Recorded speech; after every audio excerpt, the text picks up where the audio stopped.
Saturday, July the 16th, and a fine sunny day over Liverpool docks. Sticking out through the industrial haze are the shipyards of Camod Laird and the Liver building with those fabulous birds on its roof. And the cathedral looms up at us as we move northwards to the outskirts where many a weekly postal order has found its home. On to the Preston Road and Aintree, where already the traffic is nose to tail and getting thicker all the time. For this is a big day to northerners interested in motor racing. The 1955 British Grand Prix is being held on the 3-mile circuit at Aintree. For years famous for the Grand National, it's now getting a chance to show what it can do in the way of an exciting motor race. Starting well with a lovely warm and sunny day, it follows with the appearance for the first time up north of the Mercedes Grand Prix cars.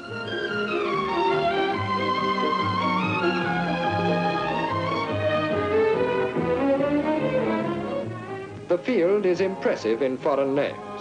Ferrari, Mercedes and Maseratis are all here in force.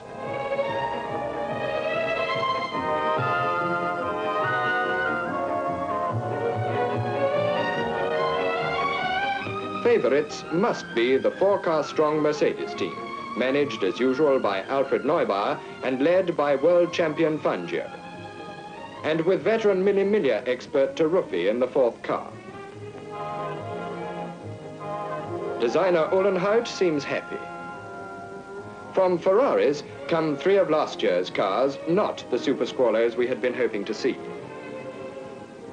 Led by Mike Hawthorne, the team is Maurice Trantillon, surprise winner of the Grand Prix at Monaco, and Eugenio Castellotti, protege of the late Alberto Ascari. Maseratis have the largest number of cars in the race, with 4 private entries and 4 in the official team, which is led by Frenchman Jean Berrat.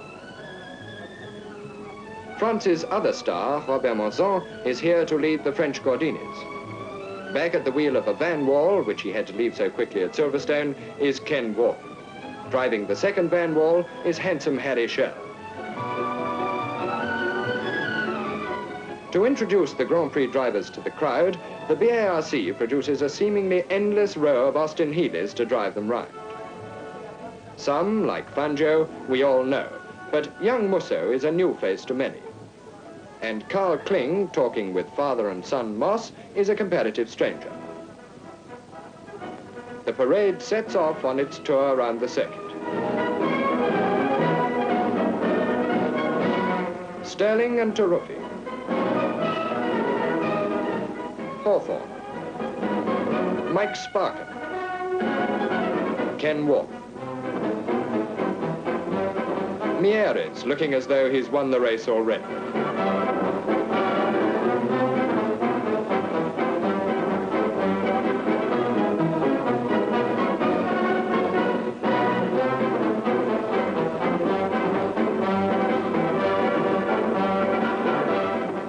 Parade over, in front of the pits, everything becomes a scene of frantic last-minute activity. The crowd looks at the helicopter, and the helicopter looks at the crowd. A large crowd. Mrs. Topham seems to have a success on her hands. Pretty girls are there in force.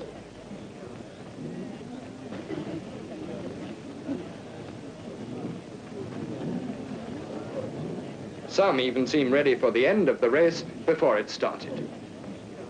Now bonnets are put on for the last time and the cars go out for their warming up lap. Warmest looking, and yet we gather feeling cooler than most, is this man, apparently from outer space, in his special firefighting gear. Now out on the grid, the cars take up their positions. Moss, with fastest practice lap, is in pole position with Fangio next to him, both on the short chassis cars with outboard brakes. Jean Berrat's Maserati has stolen 3rd place from Kling and Taruffi, but Neubauer keeps his thoughts for the finishing order. Schell's Van Wall has got into the 3rd row, along with Mieres and Simon's Maseratis, and Hawthorne is in an unusual position for him, the 5th row.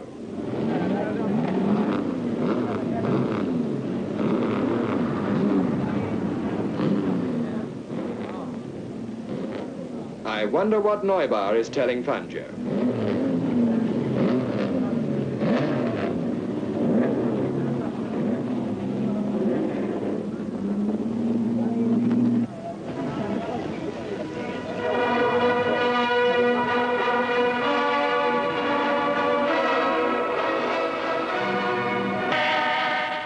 Two minutes to go.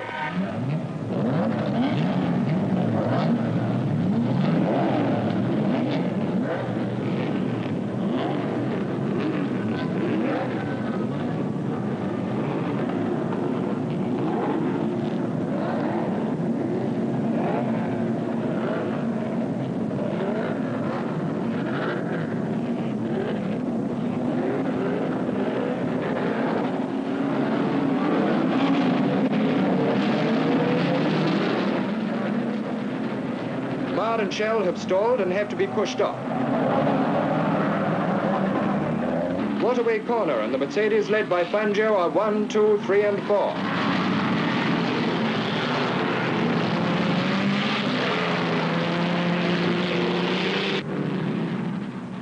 From the air we see them as they pass Anchor Crossing and go along Sefton Strait into the loop.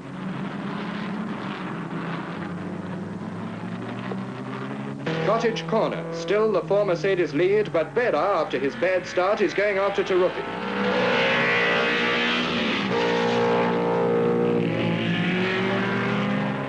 Rolch, number 36, leading British car, is in 16th place as they go through the other half of the loop at Country Corner. Now the leaders approach Beeches and Berra has passed Taruffi to take 4th place.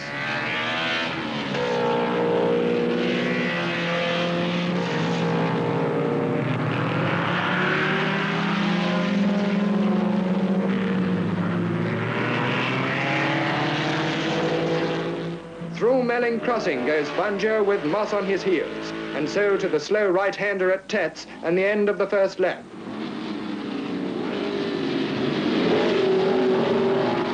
Fangio and Moss go past, but it's Berra in 3rd place, then Kling and Taruffi. And now, in this first lap, coming slowly round Tats, is the first casualty, Seymour on the Maserati, who goes straight into the pits with gearbox trouble. In the lead, Fangio is pushed by Moss, who sits right on his tail.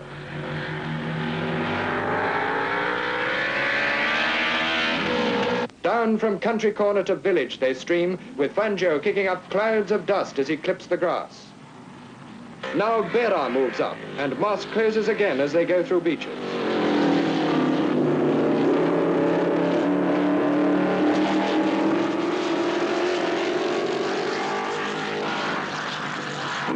At Tats, Berra is really breathing down their necks.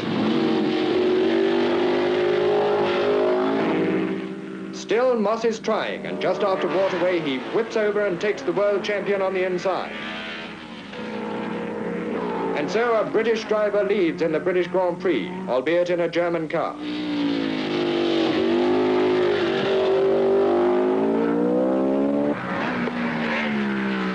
Behind Moss and Fangio, Mieris in number 6 Maserati slips past Taruffi into 5th place.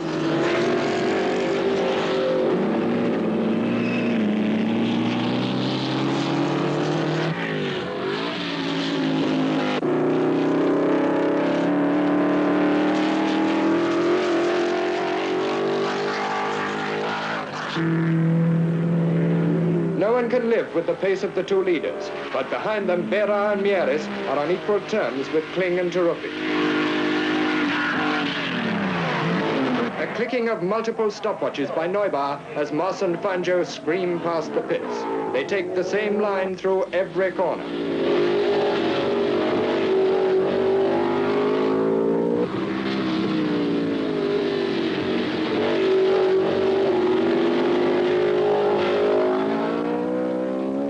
But now Berra's Maserati suddenly belches out smoke, and although he passes the pits, it's only to stop at Waterway out of the race. And so, the only challenger out, Moss and Fangio go on with their beautiful exhibition of high-speed precision motoring.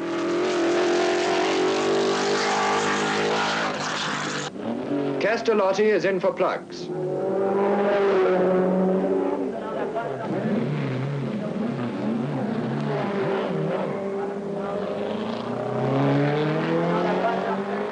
Mieres harries Kling, and Musso does the same to Taruffi, trying to save a complete right. But Kling is grimly determined not to run out of road in this race. Kling's got Mieres in his driving mirror all the time. Musso in number 4 is as fast through beaches as Taruffi, but he's not the Merck's speed on the straight. Robert Manson, walking home from his transmissionless Gordini, sees that fellow Frenchman Trantillon is driving without goggles. He's able to lend him his own at a rapid pit stop in mid-circuit.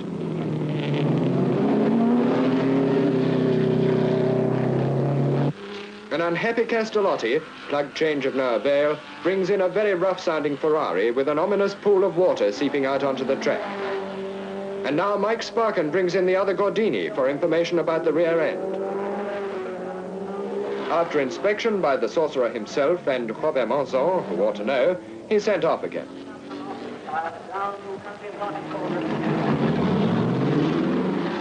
Well, Herr Neubauer knows what the state of his team is and who's due to win. And so perhaps he's not surprised when Fangio comes through ahead of Sterling. And now for 8 laps, Moss has to watch Fangio's line through corners.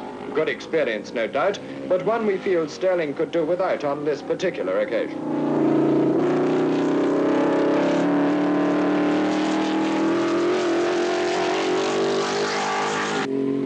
Behind the leaders, Harry Schell is making up for his bad start on the Van Wall, and at Waterway he passes Hawthorne to take 8th place.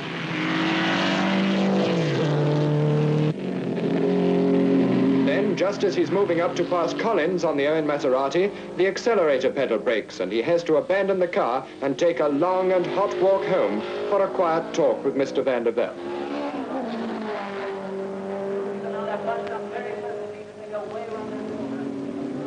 The hot weather is hard on men and their machines, and many an oil temperature is up where it shouldn't be. And is Moss up where he shouldn't be? Anyway, he's in the lead again, and is never to lose it for the rest of the race.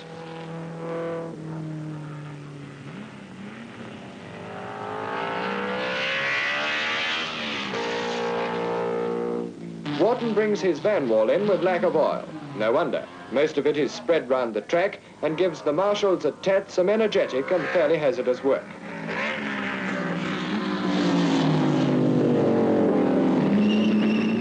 Especially from Macklin, who chooses to spin off just at this point. It's all right, Sterling. He hasn't bent your Maserati badly, just bashed in the tail of it. And off he goes for assistance from his pit to restart, while marshals push the car to a safer spot. Kling is still harried by Mieres in 4th place.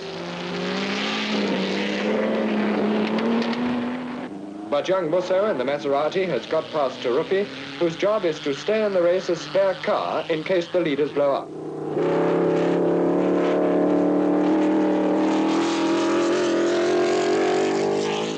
But it's not the leaders who blow up, but Mieres in the Maserati.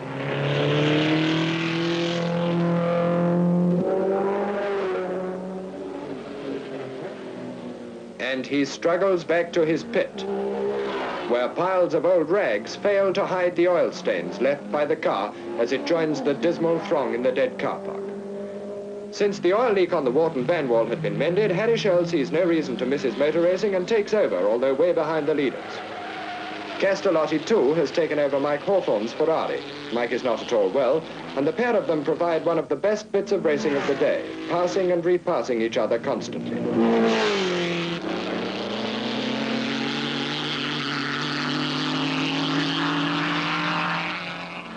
It's interesting that Castellotti always chooses beaches to do his overtaking, and Harry chooses railway straight.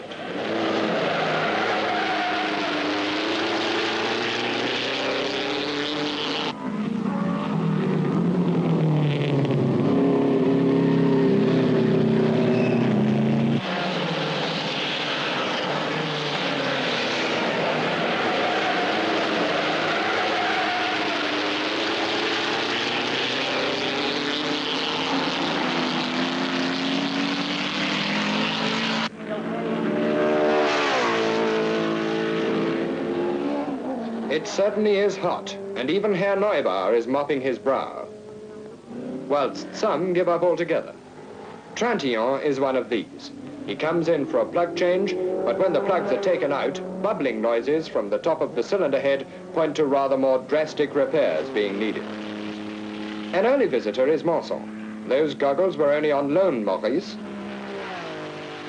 And so the race goes on to its conclusion, with Banjo drawing closer to Moss for the finish of the race.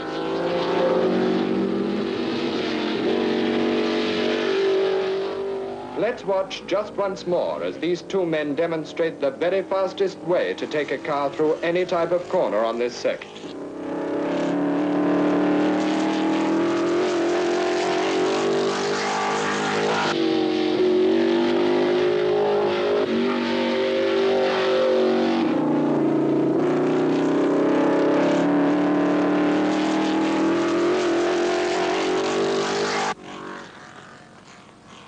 And now here they come for the last time, along the railway straight,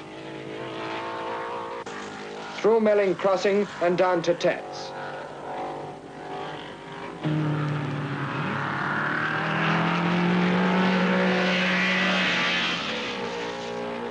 Past the pits in as near line abreast as makes no difference. They get the checkered flag and go on to their lap of honor.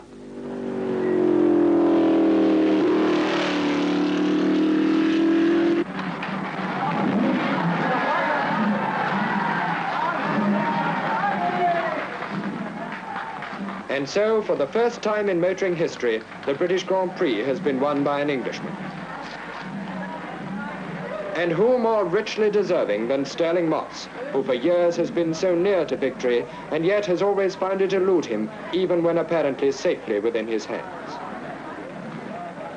It has been left to Mercedes to make his dream come true, with a motor car which at this stage is invincible in Grand Prix racing.